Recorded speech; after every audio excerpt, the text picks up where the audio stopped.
हम जब भी कहीं घूमने जाने की प्लानिंग करते हैं सो बहुत सारा रिसर्च करते हैं। Like for example mode of transportation क्या रहेगा, किस जगह पर स्टे करेंगे, कितने दिन के लिए स्टे करेंगे, कौन कौन सी चीजें हमें अपने साथ लेकर जानी है, and number of things. Same principle applies in the case of examination also. So if you want to start the preparation of any examination, उसके पहले it is important to know some basic information with respect to that examination. Otherwise क्या होगा, हो सकता है आप कोई बहुत बड़ी मिस्टेक कमिट कर दें जिसके चलते आपके पैसे और टाइम दोनों वेस्ट हो जाएं। तो hello friends, welcome to this channel. My name is Prakash and today we are going to discuss one such examination that is all about RBI grade B. So in this session we are going to discuss about different important things which is important for you to understand with respect to this examination if you want to prepare for this examination or if you are a serious aspirant. अगर आप seriously prepare कर रहे हैं तो आपको ये पहलू पता होंगे, लेकिन फिर भी आई वुड रिक्वेस्ट कि सारी चीजें आप एक बार देखिए।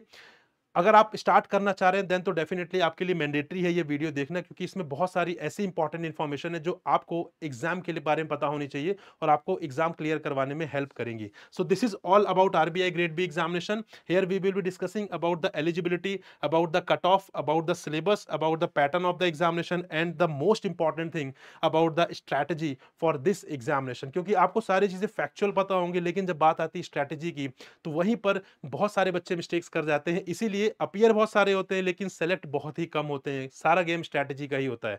सो we will be discussing the strategy also in this session. चलिए मूव करते हैं, स्टार्ट करते हैं अपना session. But before starting one very very important thing friends, you have to join our telegram group. उससे कुछ advantages definitely हैं. For example, you will get daily pdf of all YouTube sessions, then you will have discussion doubt solving there also, then direct interaction with faculties भी आपको provide किया जाएगा वहां पे, quiz आपको मिलते हैं, आपको poll मिलते हैं वहां पे, काफी सारी informations होती है जो हम अपने telegram group पे share करते रहते हैं with respect to the upcoming examination, with respect to the examination cycle जो कि चल रहा है with of regulatory body examination and and number of things, right. तो उसको सारी इंफॉर्मेशन आपको इस ग्रुप से मिलती रहेगी। तो यहां पर आपको करना क्या है, स्कैनर आप देख रहे होंगे, इसको बस आप स्कैन कर लीजिए और हमारा टेलीग्राम ग्रुप ज्वाइन करिए और अपनी प्रिपरेशन को स्ट्रांग बनाइए।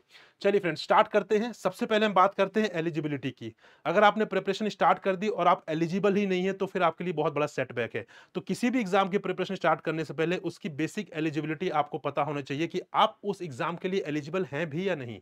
ठीक है, तो बात करते हैं eligibility of RBI grade B examination. So यहां पे सबसे पहले एलिजिबिलिटी को हम दो पार्ट में डिवाइड कर सकते हैं, बाइफरकेट कर सकते हैं। एक तो एज एलिजिबिलिटी और एक एजुकेशनल एलिजिबिलिटी, राइट। तो यहां पे हम बात करें कि एज एलिजिबिलिटी की, तो आपकी जो एज है वो बिटवीन 21 टू 30 होनी चाहिए।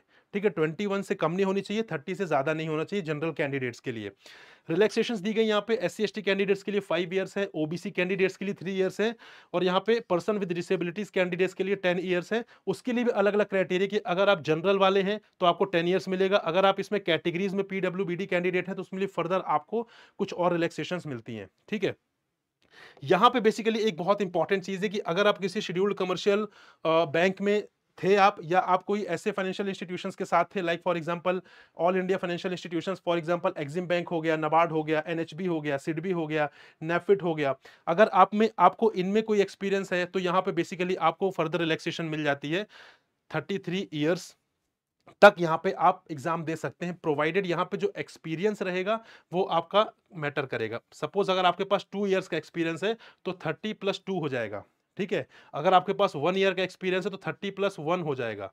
आपके पास अगर 4 ईयर का एक्सपीरियंस है तो 30+3 होगा। तो 3 ईयर से ज्यादा का रिलैक्सेशन नहीं मिलेगा। अगर आपके पास एक्सपीरियंस 3 ईयर से ज्यादा है तो 3 साल का रिलैक्सेशन ही आपको मिलेगा, और इस पीरियड में प्रोबेशन का जो पीरियड रहेगा उसे काउंट नहीं किया जाएगा। प्रोबेशन के बाद जो पीरियड स्टार्ट होता है उसके बाद जो भी एक्सपीरियंस होगा वो उसको आप अवेल कर सकते हैं मैक्सिमम अप टू 3 ईयर्स। ठीक है, बहुत ज्यादा कंफ्यूजन होती है एस्पिरेंट्स के माइंड में, इसीलिए we have added this particular point. So this is with respect to the age eligibility for RBI grade B examination. Now if I talk about educational qualification, क्या होनी चाहिए कि आप 12th पास करके एग्जाम दे सकते हैं? नहीं, यहां पे you must have a graduation degree in any discipline. किसी भी डिसिप्लिन में, चाहे आपने बीए किया हो, चाहे आपने बीएससी किया हो, चाहे आपने बीकॉम किया हो या आपने बीटेक किया हो, किसी में भी आपने जो ग्रेजुएशन डिग्री है आपके पास, then in that case you can appear for the RBI grade B examination.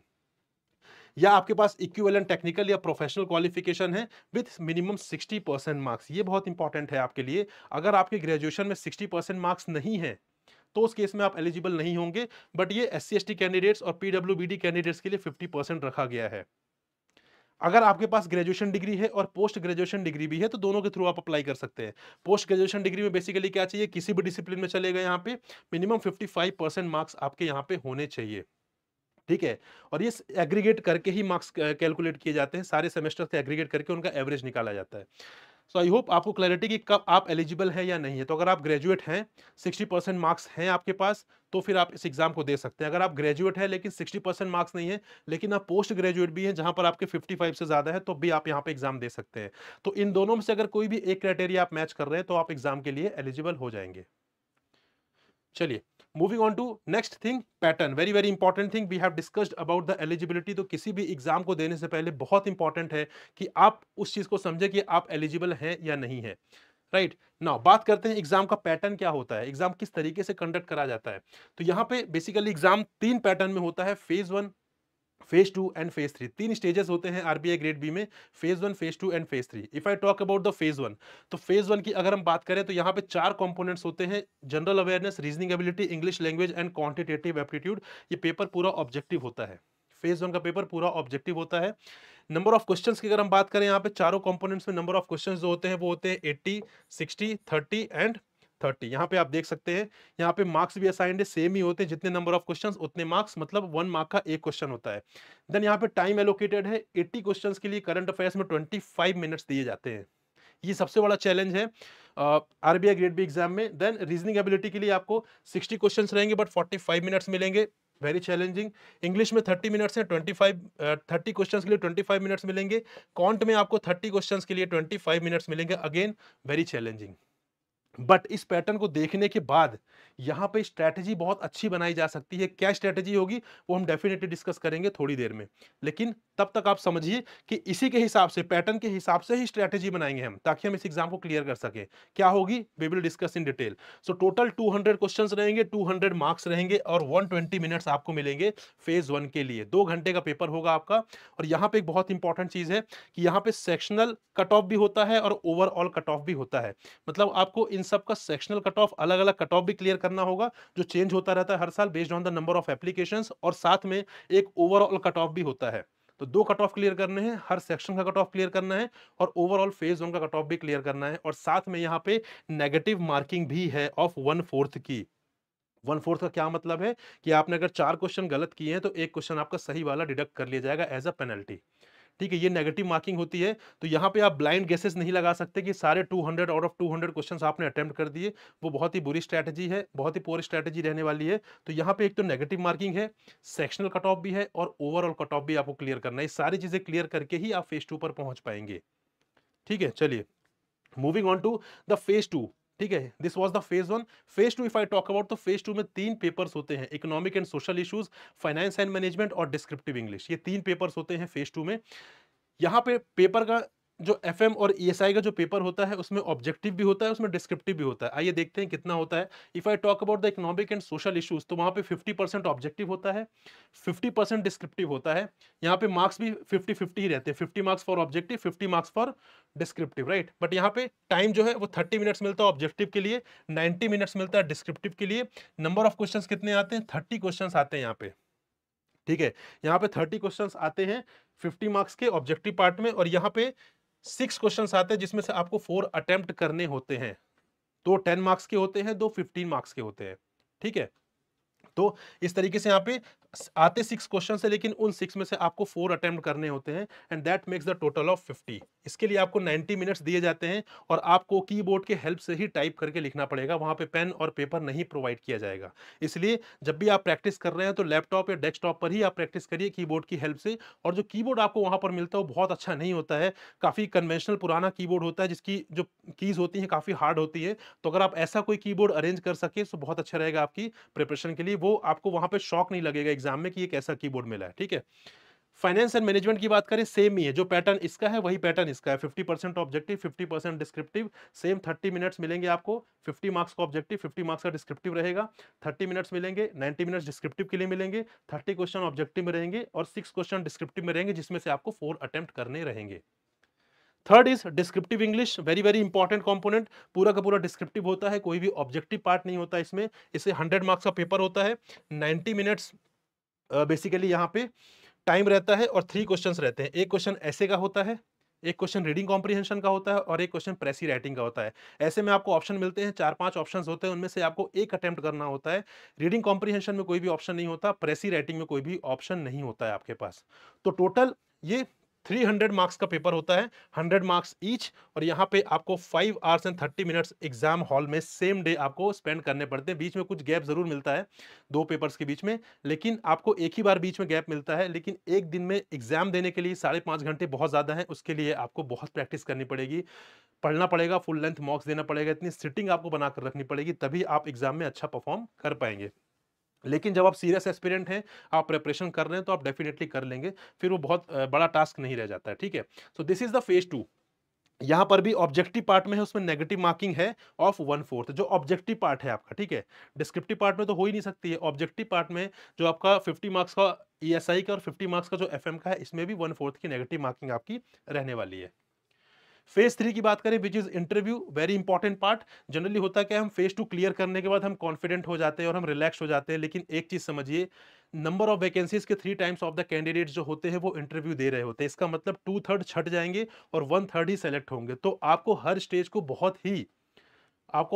बहुत ही अच्छी तरीके से, बहुत ही सीरियस वे में आपको चीज़ों को लेना है। किसी भी स्टेज में आपको रिलैक्स नहीं होना है, अदरवाइज आपके जो चांसेस हैं वो कम हो जाएंगे। इंटरव्यू की बात करें तो यहाँ पे पेपर 1, पेपर 2 और पेपर 3 जो हमने जस्ट अभी डिस्कस किया है, फेज 2 वाला, उनके मार्क्स कंबाइन करके यहाँ पे जो कट ऑफ होता है, बेसिकली उन उन जो कैंडिडेट यहाँ फेज 2 का कट ऑफ क्लियर करते हैं वही इंटरव्यू में जाते हैं। और कट ऑफ किसके बेसिस पर होता है? फेज 2 के बेसिस पर होता है। फेज 1 के मार्क्स कंसिडर नहीं किए जाते हैं फॉर योर सिलेक्शन इटसेल्फ। ठीक है, वो बस एक एलिमिनेशन स्टेज है जहां से आपको एलिमिनेट कर दिया जाएगा या आपको प्रमोट कर दिया जाएगा फेज 2 के लिए। फाइनल सिलेक्शन में मार्क्स होते हैं फेज 2 के और इंटरव्यू के। इन इन दोनों के बेसिस पर ही मेरिट डिसाइड होती है। और जो इंटरव्यू होता है वो आपका 75 मार्क्स का होता है। यहां पर भी बहुत ज्यादा वेरिएशन होते हैं। ठीक है, किसी को 5 मार्क्स मिल गए, किसी को 72 मार्क्स मिल गए, बहुत वेरिएशन होते हैं। तो यहाँ पर भी काफी काम करने की जरूरत है, लेकिन मेजोरिटी जो फोकस रहना चाहिए वो फेज 2 होना चाहिए, क्योंकि वहां पे कंट्रोल है आपके पास, कंटेंट पे आपका कंट्रोल है। आपको पता है कि आप जितना बेस्ट करेंगे उतना अच्छा मार्क्स आप ला सकते हैं। इंटरव्यू में चीजें आपके कंट्रोल में नहीं है, अच्छा भी जा सकता है, एवरेज भी जा सकता है, खराब भी जा सकता है। तो बेटर है कि आप फेज 2 पर फोकस कर लें बहुत अच्छे तरीके से, तो आपके सिलेक्शन के चांसेस कहीं ना कहीं अच्छे हो जाएंगे। So these are the 3 phases of RBI grade B examination. और ये पैटर्न की बात हम कर रहे थे। Number 3 is syllabus. सिलेबस बहुत इंपॉर्टेंट है। अदरवाइज अगर मैं आपसे बोलूंगा कि आपको फाइनेंस पढ़ना है, मैनेजमेंट पढ़ना है, बहुत सारी बुक्स अवेलेबल हैं, बहुत डेटा अवेलेबल है, बहुत सारी चीजें, कंसेप्ट्स अवेलेबल हैं, क्या पढ़ेंगे क्या नहीं पढ़ेंगे, कैसे डिसाइड होगा? सिलेबस के थ्रू ही डिसाइड होगा। तो syllabus is very very important. Syllabus और प्रीवियस ईयर क्वेश्चंस, ये दो ऐसी चीज हैं जो हर वक्त आपके स्टडी टेबल पर होनी ही होनी चाहिए। ये चीज आप याद रखिए, किसी भी एग्जाम की प्रिपरेशन कर रहे हो, not only the RBI grade B examination, किसी भी एग्जाम की प्रिपरेशन आप कर रहे हैं अगर, तो आपके टेबल पर स्टडी सिलेबस होना चाहिए और आपका प्रीवियस ईयर पेपर होना ही होना चाहिए। ठीक है, बात करें सिलेबस की, तो फेज 1 में सिलेबस कुछ डिफाइंड नहीं है, बस ये 4 कंपोनेंट्स दिए गए हैं। लेकिन इसमें क्या आपको पढ़ना है, that I will tell you strategy वाले पार्ट में। जब अभी हम स्ट्रेटेजी वाला पार्ट डिस्कस करेंगे तो हम बताएंगे कि इसमें भी आपको क्या पढ़ना है। इसीलिए मैं बोल रहा था कि भले ही आप सीरियस एस्पिरेंट हैं, लेकिन कई बार आप स्ट्रेटेजी पॉइंट ऑफ व्यू से चीजों को मिस कर रहे होते हैं, तो वो सेशन आपके लिए बहुत इंपॉर्टेंट हो जाता है। ये सारी चीजें आपको पता होंगी नो डाउट, लेकिन डेफिनेटली स्ट्रेटेजी वाला पार्ट आपको बहुत अच्छे से क्लैरिटी नहीं होगी। इसलिए इस वीडियो को जरूर देखिए, आपको पता चलेगा कि जहां पर सिलेबस मेंशन नहीं है वहां पर किस तरीके से क्या पढ़ना है और कितना पढ़ना है, और कम एफर्ट के साथ आपको मैक्सिमम आउटपुट लेकर आना है। अगर हम ऑफिशियल सिलेबस की बात करें तो फेज 1 के नाम पे इतना ही दिया है, क्वांट, रीजनिंग, जनरल अवेयरनेस और इंग्लिश लैंग्वेज। ठीक है, क्यूआरई एंड जीए यही मेंशन है। इसी को हम देखते हैं, इसके बाद हम इसको डिकोड करेंगे। If I talk about the phase 2, तो फेज 2 में इकोनॉमिक एंड सोशल इश्यूज वाला कंपोनेंट है, बहुत ही डिटेल में, बहुत ही अच्छे तरीके से सिलेबस को दिया हुआ है। इस सिलेबस को आपको अपने स्टडी टेबल में लगाना है। सारे जो यहाँ पे टॉपिक्स मेंशन है, इन सारे टॉपिक्स को आपको बहुत अच्छे तरीके से प्रिपेयर करना है। क्वेश्चन कहीं से भी आ सकते हैं। मोस्ट इंपॉर्टेंट टॉपिक्स क्या है, that I will tell you. Strategy वाले पार्ट में मैं बताऊंगा कि मोस्ट इंपॉर्टेंट टॉपिक्स क्या है और कहां से प्रिपेयर करना है, कैसे प्रिपेयर करना है। लेकिन आपको ये सारे टॉपिक्स पढ़ने हैं बहुत अच्छे तरीके से, क्योंकि अगर आपके सिलेबस में कोई टॉपिक दिया हुआ है तो वो एग्जाम में पूछा जा सकता है। उसके बाद आप क्लेम नहीं कर सकते कि ये टॉपिक कभी भी नहीं आया, अब क्यों आ गया, ऐसा नहीं हो सकता। ठीक है, तो यहाँ पे आपको सारे टॉपिक्स बहुत अच्छे तरीके से कवर करने हैं डिटेल में। So this is the syllabus which you can see and which you can take print out of, right? Then if I talk about the finance का ये syllabus है। यहाँ पे देखिए जनरल फाइनेंस लिखा हुआ है। तो जिनको भी डर है, जिनके मन में ये डर है कि यहाँ पे फाइनेंस है, मैंने कभी फाइनेंस नहीं पढ़ी या मैंने कभी इकोनॉमिक्स नहीं पढ़ी, ठीक है? तो यहाँ पे इकोनॉमिक्स का भी सेम ही है।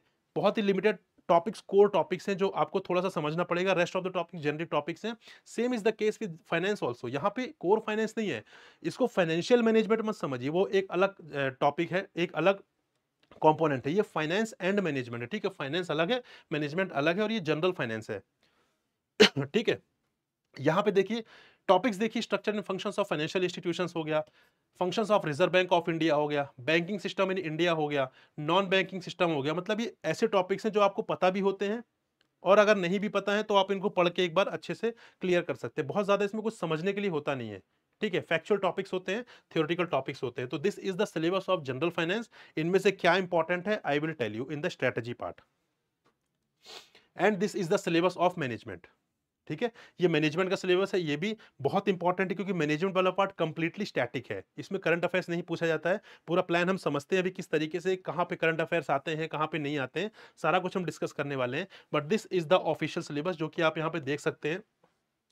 यहाँ पे फंडामेंटल्स ऑफ मैनेजमेंट और ऑर्गेनाइजेशनल बिहेवियर में ये टॉपिक्स हैं, then ethics at workplace and corporate governance में ये वाले टॉपिक्स हैं। दोनों ही बहुत इंपॉर्टेंट हैं ऑब्जेक्टिव और डिस्क्रिप्टिव पॉइंट ऑफ व्यू से।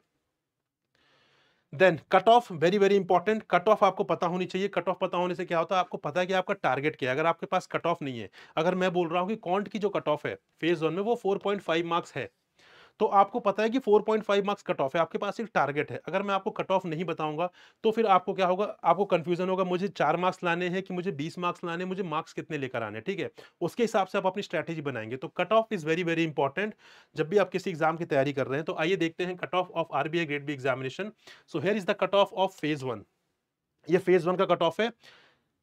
ये पिछले 6-7 सालों का कट ऑफ है। आप देख सकते हैं 2023 से लेकर 2016 तक के सारे कट ऑफ हमने यहाँ पे मेंशन किए हैं आपके लिए। ओवरऑल कट ऑफ की बात करें, so here you can C 54.25 out of 200। हमने डिस्कस किया था कि फेज वन वाला जो कंपोनेंट है, फेज वन वाला जो हमारा फेज है, वो जनरल 200 मार्क्स का होता है, ठीक है? तो यहाँ पे 200 में से 54.25 marks is the cut of. 2022 में 63.75, 2021 में 66.75। 2021 में सिलेबस चेंज किया गया था, पैटर्न चेंज किया गया था, डिस्क्रिप्टिव कंपोनेंट ऐड किया गया था। इसके बाद से आप कट ऑफ देख सकते हैं। उसके पहले का पैटर्न अलग था, इसलिए वहां कट ऑफ भी हाई जाती थी, पेपर भी कंपैरेटिवली इजी आता था। यहां से मेनली आपको ऑब्जर्व करना है तो मेनली 2021 से ऑब्जर्व करिए। अगर हम बात करें जनरल अवेयरनेस की, तो कट ऑफ पिछले 2 सालों में 12 मार्क्स रही है, 2021 में 16 मार्क्स रही है। इंग्लिश की बात करें तो मैक्सिमम 6 मार्क्स यहाँ पे पिछले 3 सालों में। क्वांट की बात करें तो मैक्सिमम 6 मार्क्स अगेन, बट पिछले 2 सालों में 4.5 मार्क्स रही है। रीजनिंग की बात करें तो पिछले 2 सालों में 9 मार्क्स रही है और यहाँ पे 2021 में 12 मार्क्स रही है। तो यहाँ पे आप इंडिविजुअल कट ऑफ्स देखिए, बहुत इंपॉर्टेंट है। कट ऑफ के हिसाब से स्ट्रेटेजी कैसे बनानी, आई विल टेल यू। यहाँ पे इंडिविजुअल कट ऑफ देखिए, ठीक है? इंग्लिश में 30 में से 4.5 मार्क्स, क्वांट में 30 में से 4.5 मार्क्स, रीजनिंग में 60 में से 9 मार्क्स। ये आपकी कट ऑफ है, ठीक है? बेसिकली अब एक चीज समझिए, इस कट ऑफ को स्कोर करने के लिए क्या आपको सब कुछ पढ़ना जरूरी है? इस चीज का आंसर मैं करूंगा थोड़ी देर में, ठीक है? ये क्वेश्चन अपने माइंड में रखिएगा कि इस कट ऑफ को पाने के लिए क्या आपको सब कुछ पढ़ना जरूरी है? ये क्वेश्चन अपने माइंड में ओपन रखिएगा। इसका आंसर अभी हम देखेंगे थोड़ी देर में। If I talk about the phase to cut off, तो फेज टू में ये कट ऑफ रहा है। कट ऑफ फॉर इंटरव्यू, मतलब फेज टू से जो लोग इंटरव्यू जा रहे हैं उसमें कितना कट ऑफ लाना पड़ता है। तो यहाँ पे 2023 में it was 169 out of 300 marks, ठीक है? 169 आउट ऑफ 300। यहाँ पे 171.5 मार्क्स आउट ऑफ 300, समझ रहे हैं? यहाँ पे 2021 में 187.5, उसके पहले का पैटर्न अलग था, बट आप यहाँ पे कट ऑफ देख सकते हैं। सो यहाँ पे 300 में से आपको 169 मार्क्स लेकर आने हैं, 300 में से, ठीक है? यहाँ पे आप देख सकते हैं out of 300 you just need to score 169 marks. 300 कैसे? डिस्क्रिप्टिव इंग्लिश का 100 मार्क्स का, एफएम का 100 मार्क्स का और ईएसआई का 100 मार्क्स का। इनको क्लब करेंगे तो 300 हो जाएंगे। इसमें से अगर आप 169 लेकर आए थे 2023 में, तो यहाँ पे आपको इंटरव्यू देने का मौका मिला था। तो यहाँ पे जो कट ऑफ है वो वेरी कर रही है between, you can say 169 to 190 के समथिंग। तो आपको टारगेट क्या रखना, आप टारगेट बना के रखिए मुझे 200 मार्क्स लेकर आने हैं। अगर आप 200 मार्क्स लेकर आ रहे हैं तो आपके बहुत अच्छे चांसेस है कि आप यहाँ पे इंटरव्यू देंगे बेस्ड ऑन द ट्रेंड्स जो हम यहाँ पे देख रहे हैं। देन हम बात करें फाइनल सिलेक्शन, जो कट ऑफ था, मतलब आउट ऑफ 375 मार्क्स। यहाँ पे आप देख सकते हैं आउट ऑफ 375 मार्क्स 229, 234.5, 252.5। यहाँ पे ट्रेंड अलग था, वो हमने डिस्कस कर लिया, ठीक है? तो आउट ऑफ 375 ये वाले फाइनल कट ऑफ हैं। तो कट ऑफ आपको पता है तो आपको ये पता है कि आप इंडिविजुअल पेपर में कितना स्कोर कर सकते हैं। राइट। यहाँ पे अगर 169 मार्क्स की हम बात कर रहे हैं फेज 2 में, इसका मतलब ये कि ऑन एन एवरेज कितना चाहिए आपको? ऑन एन एवरेज आपको लगभग लगभग 55 टू 60 मार्क्स तीनों पेपर में चाहिए। On an average we are talking about, तो आपको इजीली आपका कट ऑफ क्लियर हो रहा है। तो जैसे यहाँ पे ईएसआई में मार्क्स कंपैरेटिवली कम आते हैं, बट एफएम में काफी अच्छे मार्क्स आते हैं। जो कैंडिडेट्स होते हैं वो 85 मार्क्स तक भी लेकर आते हैं एफएम वाले पेपर में, बट ईएसआई में वही 55-60 मार्क्स लाना थोड़ा सा डिफिकल्ट हो जाता है, क्योंकि वहां पे करंट कंपोनेंट बहुत ज्यादा है। पूरी स्ट्रेटेजी हम डिस्कस करेंगे अभी, but this is the cut of for phase 2 and the final selection cut off. Now next is the very very important thing, the strategy part. Strategy बहुत इंपॉर्टेंट है। हमने एलिजिबिलिटी देख लिया, हमने पैटर्न देख लिया, हमने सिलेबस देख लिया, हमने कट ऑफ देख लिया। Now the very very important thing strategy. जो सीरियस एस्पिरेंट भी हैं कई बार स्ट्रेटेजी में ही लॉस्ट हो जाते हैं, उन्हें पता नहीं होता किस स्ट्रेटेजी के साथ उन्हें पढ़ना चाहिए, क्योंकि everything is all about strategy. ठीक है, आप चाहे कोई भी एग्जाम ले लीजिए, वहां पे लाखों स्टूडेंट्स अपीयर होते हैं, लेकिन सेलेक्ट कुछ थाउजेंड्स ही होते हैं या हंड्रेड्स ही होते हैं। क्यों? सारा गेम स्ट्रेटेजी का। अगर आपका स्ट्रेटेजी सही है तो आप आराम से क्लियर करेंगे, अगर स्ट्रेटेजी में कहीं ना कहीं लैक्यूना है तो फिर आपके लिए डिफिकल्ट हो जाएगा। इसलिए this is very very important to understand the strategy for the RBI grade B examination. सबसे पहले हम बात करते हैं जनरल अवेयरनेस की। ठीक है, जनरल अवेयरनेस की हम सबसे पहले बात करते हैं फेज 1 की। फेज 1 जनरल अवेयरनेस की हम बात करते हैं। यहां पे आपको पता है जीए में कितने मार्क्स चाहिए आपको? 80 मार्क्स का आपका यहां पे बेसिकली पेपर होता है। 80 मार्क्स का पेपर आपका होता है, 80 क्वेश्चंस होते हैं। टाइम कितना दिया जाता है? 25 मिनट्स। तो ये बहुत चैलेंजिंग है। 25 मिनट्स में हो सकता है आप सारे क्वेश्चन एक बार देख भी ना पाए। ठीक है, क्या स्ट्रेटेजी रखनी चाहिए? सबसे पहले इसका ब्रेकअप समझिए। 80 मार्क्स जो है, 80 मार्क्स में से 10 मार्क्स आते हैं स्टैटिक वाले, और करंट अफेयर्स के आते हैं लगभग 70 मार्क्स। थोड़ा बहुत वेरिएशन हो सकता है, बट अगर मैं बात करूं ओवरऑल आइडिया की तो लगभग यही होता है। अब हम बात करते हैं करंट के जो 70 मार्क्स हैं उसका ब्रेकअप की अगर हम बात करें यहाँ पे, तो जो स्कीम्स होते हैं लगभग 10 मार्क्स के समथिंग आती हैं। रिपोर्ट्स जो होते हैं लगभग 5 मार्क्स के समथिंग आते हैं। RBI notification, press releases and annual report of RBI, इससे लगभग 7 टू 8 मार्क्स आते हैं। Then union budget and economic survey लगभग 2-3 मार्क्स के आते हैं। Then ESI and finance current affairs लगभग 25 टू 30 मार्क्स के आते हैं, एंड अदर करंट अफेयर्स आते हैं 25 टू 30 मार्क्स के। अब बहुत सारे एस्पिरेंट्स ये बोलते हैं कि मैंने करंट अफेयर्स उस पर्टिकुलर मैगजीन से पढ़ ली एक्स वाई जेड, लेकिन क्या मेरा एग्जाम क्लियर हो जाएगा? देखिए, आप कोई भी मैगजीन पढ़ रहे हैं, एक चीज वो समझिए कि जो करंट अफेयर्स की आप मैगजीन पढ़ रहे हैं, क्या वो रेगुलेटरी बॉडी की जो एग्जाम है उसके रिक्वायरमेंट को कैटर कर रही है? आप हो सकता है बैंकिंग की मैगजीन आप पढ़ रहे हो, ठीक है, उसमें आपका ये वाला एरिया कवर हो जाएगा, there is no doubt about it. उसमें आपका ये एरिया बहुत अच्छे तरीके से कवर हो जाएगा, लेकिन वो सिर्फ 30 मार्क्स का रहेगा मैक्स टू मैक्स। उसके बाद what about rest of the 50 marks जो कि यहां से आ रहे हैं आपके? तो उसके लिए क्या करना पड़ेगा? उसके लिए डेडिकेटेड वे में आपको ये चीजें पढ़नी पड़ेंगी। इसीलिए जब भी कोई मैगजीन रेफर करे, सिर्फ करंट अफेयर्स मैगजीन रेफर करना is not the solution. Right magazine is the solution. आपको राइट मैगजीन रेफर करनी है जिसमें सारे एरियाज यहाँ पे कैटर हो रहे हों। This is the number first thing, right. अब हम बात करेंगे 10 मार्क्स की स्टैटिक वाले पार्ट की। तो यहाँ पे स्टैटिक वाले पार्ट में क्या आता है? जैसे फॉर एग्जांपल हिल्स हो गए, माउंटेन्स हो गए, पोर्ट्स हो गए, नेशनल पार्क्स हो गए, सारे स्टैटिक होते हैं। पहले ऐसा होता था कि रैंडम क्वेश्चन स्टैटिक वाले आ जाते थे, लेकिन अभी क्या हो रहा है बेसिकली? अभी यहाँ पे जो स्टैटिक पार्ट है वो कहाँ से डिराइव कर रहे हैं? वो करंट से ही डिराइव कर रहे हैं। करंट पार्ट से ही डिराइव किया जा रहा है static part. For example Russia Ukraine crisis हुआ था, आपको पता है, ठीक है, रशिया और यूक्रेन के बीच में थोड़ा सा वॉर हुआ है। उसमें ये करंट न्यूज़ है कि वहाँ पे वॉर चल रहा है रशिया यूक्रेन के बीच में, लेकिन इसमें से बेसिकली स्टैटिक पार्ट क्या डिराइव कर सकते हैं? रशिया की कैपिटल, यूक्रेन की कैपिटल, या इन दोनों की करेंसी।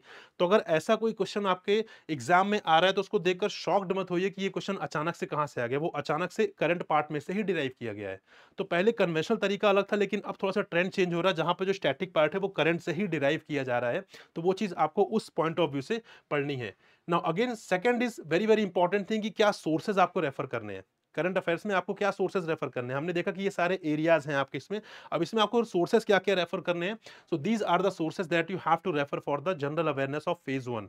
यहाँ पे हिंदू न्यूज़पेपर जो आपने सभी ने सुना होगा, वो न्यूज़पेपर आपको रेफर करना है। देन यहाँ पे आरबीआई की website for the RBI notification, for the press releases released by RBI, for the reports released by RBI, for the annual report of RBI. उन सब के लिए एक ही सोल्यूशन है आपके पास, आरबीआई का वेबसाइट, वो आपको विजिट करना है। And number third is PIB. यहाँ से आप ईएसआई फाइनेंस करंट अफेयर्स काफी अच्छे से प्रिपेयर कर लेंगे पीआईबी वाली जो वेबसाइट है, बट वहां पे आपको थोड़ा सा अटेंटिव रहना पड़ेगा। बहुत सारी चीजें आती है, क्या रेलेवेंट है क्या रेलेवेंट नहीं है, उस चीजों को आपको समझना पड़ेगा। और वो कैसे समझेंगे आप? प्रीवियस ईयर क्वेश्चंस की हेल्प से। आई ऑलरेडी टोल्ड यू कि आपको सिलेबस और प्रीवियस ईयर क्वेश्चंस का जो डॉक्यूमेंट है वो आपके स्टडी टेबल पर हमेशा होना चाहिए। बहुत हेल्प करेगा आपकी, ठीक है। अदरवाइज क्या होगा? आप डायरेक्शनलेस ऐसे ही चलते रहेंगे और थोड़े दिन में यू विल रियलाइज कि मैं मुझे पता नहीं मैं किस डायरेक्शन में जा रहा हूँ, मैं सही जा भी रहा हूँ या नहीं जा रहा हूँ। तो आपको वापस डायरेक्शन में कौन लेकर आएगा? सिलेबस और प्रीवियस ईयर क्वेश्चन। क्योंकि करंट अफेयर्स में क्वेश्चन रिपीट नहीं होंगे, लेकिन करंट अफेयर्स में ट्रेंड रिपीट होगा। ठीक है? जो एनालिसिस है वो यही बोलेगा कि आपको बेसिकली अगर ये न्यूज़ है तो इसमें किस टाइप के क्वेश्चन बन जाएँगे, क्या क्वेश्चन बनेंगे भी या नहीं बनेंगे, वो कैसे पता चलेगा? When you analyse the previous year questions. ठीक है जी? नाउ अगेन बहुत बड़ा क्वेश्चन है करंट अफेयर्स के पार्ट में, जनरल अवेयर्स में, कि how many months to be covered for the general awareness of phase 1। अब बहुत सारे लोग ऐसा बोलते हैं कि आपको एटलीस्ट 1 साल करंट अफेयर्स पता होना चाहिए, 2 साल के करंट अफेयर्स पता होना चाहिए, बट ऐसा नहीं है। आपको 5 मंथ्स बिफोर द एग्जाम करना है। 5 मंथ्स बिफोर द एग्जाम आपको करना है। मोस्ट ऑफ द जो करंट अफेयर्स होता है वो लगभग पिछले 5 से 6 महीनों में ही आता है। तो बहुत ज्यादा अपने आपको स्ट्रेस नहीं देना है, स्ट्रैटेजिकली आपको चलना है। ऐसा नहीं कि आप मतलब पढ़ने के नाम पे आप कुछ भी पढ़ लें, उसके बाद क्या होगा, अल्टीमेटली आप रिटेन नहीं कर पाएंगे, बहुत ज्यादा हेक्टिक हो जाएगा आपके लिए, और फिर कहीं ना कहीं वो बस्ट होगा। तो जो जितनी रिक्वायरमेंट है आप उतना ही पढ़िए, रिक्वायरमेंट से ज्यादा मत पढ़िए। हाँ, आपको बहुत शौक है करंट अफेयर्स पढ़ने का तो अलग बात है। अगर आप इस एग्जाम को टारगेट कर रहे हैं तो इस एग्जाम के रिक्वायरमेंट्स के हिसाब से ही आप पढ़ाई करिए। तो यहाँ पे आपको 5 मंथ्स जो है वो करंट अफेयर्स पढ़ने पड़ेंगे before the phase 1 of the exam. कब तक पढ़ना है आपको? Till 1 week before the examination. जब भी आपका एग्जाम होगा उससे 1 वीक पहले तक आपको करंट अफेयर्स पढ़ना है for that particular year. Next is the quantitative aptitude. Very very important quantitative aptitude, क्योंकि बहुत सारे ऐसे एस्पिरेंट्स होते हैं जो फेज 2 के लिए पूरी तरीके से प्रिपेयर्ड होते हैं, अपना बेस्ट देने के लिए रेडी होते हैं, लेकिन फेज 1 ही क्वालिफाई नहीं कर पाते हैं। उसकी बहुत बड़ी वजह होती है कि क्वांट और रीजनिंग का कट ऑफ वो क्लियर नहीं कर पाते हैं। ऐसे बहुत से एस्पिरेंट्स होते भी हैं जो क्या होता है, बेसिकली ओवरऑल कट ऑफ तो क्लियर कर लेते हैं फेज 1 का, लेकिन होता है कि सेक्शनल कट ऑफ नहीं क्लियर कर पाते हैं, जिसकी वजह से वो फेज 2 नहीं पहुंच पाते हैं। उसका सबसे बड़ा रीजन होता है क्वांट और रीजनिंग वाला कंपोनेंट। सारे ही कंपोनेंट में हो सकते हैं, बट क्वांट और रीजनिंग बहुत डिफिकल्ट एरिया, बहुत बड़ा पेन पॉइंट है एस्पिरेंट्स का। तो अगर मैं बात करूं क्वांटिटेटिव एप्टीट्यूड का, तो ये लगभग 30 मार्क्स का रहता है, लगभग क्या 30 मार्क्स का ही होता है। ठीक है, 30 मार्क्स का रहता है। अब यहाँ पे बेसिकली क्या है, यहाँ पे जो आपका टारगेट है वो टारगेट क्या होना चाहिए कि I just need to score 5 marks above the cut off. जितना भी कट ऑफ है आपको उससे लगभग 5 मार्क्स का टारगेट रखिए कि मैं उससे 5 मार्क्स ज्यादा लेकर आऊंगा। जो भी हमने ट्रेंड देखा कि पिछले जो ट्रेंड रहे हैं वो 2 साल से 4.5 मार्क्स रहे हैं, 4.5 मार्क्स रहे हैं। यहाँ पे आप देख भी सकते हैं, ये देखिए यहाँ पे अगर हम बात करें क्वांट के कट ऑफ की, तो here you can C previous 3 years जब पेपर थोड़ा सा डिफिकल्ट होना चालू हो गया था, तो यहाँ पे आप देख सकते हैं कट ऑफ 4.5, 4.5, 6 मार्क्स ऐसा कट ऑफ रहा है। अब यहाँ पे मैंने आपसे बोला था कि इन कट ऑफ के थ्रू आपको अपनी स्ट्रैटेजी डिसाइड करनी है। कैसे करेंगे वो मैंने बोला था, क्वेश्चन ओपन रखिएगा अपने माइंड में। अब हम डिस्कस करते हैं किस तरीके से होगा। अब एक चीज आप पहले समझिए कि आपको यहाँ पे 25 मिनट्स प्रोवाइड किए जा रहे हैं। ठीक है, 25 मिनट्स आपको यहाँ पे प्रोवाइड किए जा रहे हैं। इस 25 मिनट्स में आपको 30 मार्क्स लाने हैं। सबसे पहली बात, क्या ये पॉसिबल है? The answer is no. Second question, क्या ये रिक्वायर्ड है? The answer is again no. Required भी नहीं है, पॉसिबल भी नहीं है और रिक्वायर्ड भी नहीं है। पॉसिबल है अगर आप चाणक्य हैं, अगर आप बहुत इंटेलिजेंट पर्सन हैं, मैथ्स में बिल्कुल आप एक्सपर्ट हैं, आपने पीएचडी की हुई, तो अलग बात है। मैं बात कर रहा हूँ मेजोरिटी ऑफ द स्टूडेंट्स की, जो जनरली एवरेज स्टूडेंट्स ही होते हैं, उनके लिए 25 मिनट में 30 मार्क्स स्कोर कर पाना या अटेम्प्ट कर पाना बहुत डिफिकल्ट होता है। But the good thing is कि यहाँ पर रिक्वायरमेंट भी नहीं है। तो अगर आपको रिक्वायरमेंट नहीं तो आप फिर करेंगे क्यों फालतू में? ठीक है, वो एफर्ट आप कहीं और लगा दीजिए जहां पर रिक्वायरमेंट होगी। तो यहाँ पे आपको करना क्या है, 25 मिनट में आपको 4.5 मार्क्स लेकर आने हैं। ये एक मोटा मोटा मैं आपको स्ट्रैटेजी बता रहा हूँ। होता क्या है, एग्जाम में जब हम बैठते हैं तो हमें लगता है कि 25 मिनट में हमें 30 क्वेश्चन करने हैं, और वहीं पे हमारा माइंड जो पैनिक कर जाता है। तो इस तरीके की चीजें मत करिए। माइंड को जितना ज्यादा रिलैक्स करेंगे उतना ज्यादा अच्छा परफॉर्म करके आएंगे। अदरवाइज जो चीज आपसे आ भी रही होगी आप उसको भी गलत करके आ जाएंगे। तो माइंड को पहले एक इंडिकेशन दीजिए कि मुझे क्वांट में 10 एक्यूरेट क्वेश्चन अटेम्प्ट करने हैं, 10 accurate question I have to attempt in the quant component. बस आपका माइंड रिलैक्स हो जाएगा। क्वेश्चन कम है, टाइम ज्यादा है, वो आपको सही इंडिकेशन देगा अंदर से। अदरवाइज आप बोलेंगे मुझे 25 मिनट्स में 30 क्वेश्चंस करने हैं, माइंड पैनिक कर जाएगा और आप आती हुई चीज भी गलत करके चले जाएंगे। तो अब एक चीज समझिए, अगर आपको 10 क्वेश्चन एक्यूरेसी के साथ करने हैं तो क्या उसके लिए आपको पूरा कॉन्ट पढ़ने की जरूरत है? The answer is no. बहुत ही लिमिटेड टॉपिक्स पढ़ने की जरूरत है।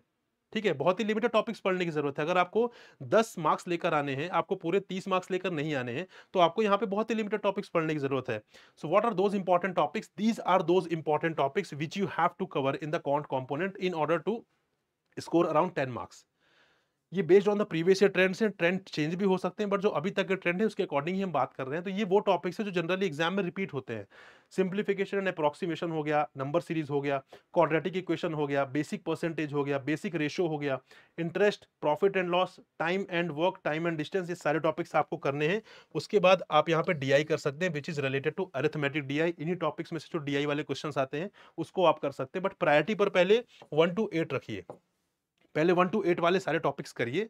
इस लेवल पर करिए कि एग्जाम में अगर ऐसा कोई भी क्वेश्चन इनमें से आता है तो उसको मैं अटेम्प्ट कर लूंगा, उस लेवल पर करना है। अब आपको 100 टॉपिक्स नहीं करने हैं, आपको ये 8-9 टॉपिक्स करने हैं। इसके बाद फिर आप डीआई वाला कंपोनेंट कर लीजिए, अरिथमेटिक डीआई वाला। So this will help, right. So ये स्ट्रेटेजी आपको रखनी है, बहुत ही स्मार्ट खेलना है आपको। यहाँ पे हार्ड वर्क तो करना ही है, साथ में स्मार्ट वर्क करना है, hard work plus smart work करना है आपको। अदरवाइज सिर्फ हार्ड वर्क करते रहेंगे तो कहीं ना कहीं रेस में पीछे हो जाएंगे आप, क्योंकि आपका टारगेट पूरे 30 मार्क्स लेकर आना नहीं है, क्योंकि फेज 1 के मार्क्स कहीं काउंट ही नहीं हो रहे। फेज 1 के मार्क्स सिर्फ आपको एलिमिनेट करने के लिए या आपको प्रमोट करने के लिए है। तो प्रमोट होना है तो बस अच्छी स्ट्रेटेजी बनाइए, और जो आपका टाइम बच रहा है उसे फेज 2 प्रिपरेशन में लगाइए। What are the sources that you can refer for the quantitative aptitude? तो अरुण शर्मा जी हैं और आर.एस. अग्रवाल, दोनों की अच्छी बुक है। दोनों ही बुक में से कोई एक बुक रेफर करनी है आपको, सारी बुक रेफर नहीं, दोनों बुक रेफर नहीं करनी है, टाइम फालतू वेस्ट होगा आपका। दोनों में से एक बुक रेफर कर लीजिए। अरुण शर्मा का लेवल थोड़ा सा हल्का सा ऊपर से स्टार्ट होता है, आर.एस. अग्रवाल का बहुत ही बेसिक लेवल है। तो आप जिस भी लेवल पर है उसके हिसाब से आप ये बुक रेफर कर सकते हैं, लेकिन साथ में प्रीवियस ईयर क्वेश्चन जरूर देखना है आपको, ठीक है? क्योंकि क्वांट जो होता है वो बैंकिंग एग्जाम में भी होता है, क्लरिकल एग्जाम में भी होता है, रेगुलेटरी बॉडीज में भी होता है, लेकिन उनका लेवल का डिफरेंस होता है। तो उस लेवल, किस लेवल पर आप चल रहे हैं या किस लेवल पर आप हैं, उसके लिए आप प्रीवियस ईयर पेपर जरूर एक बार देखिएगा।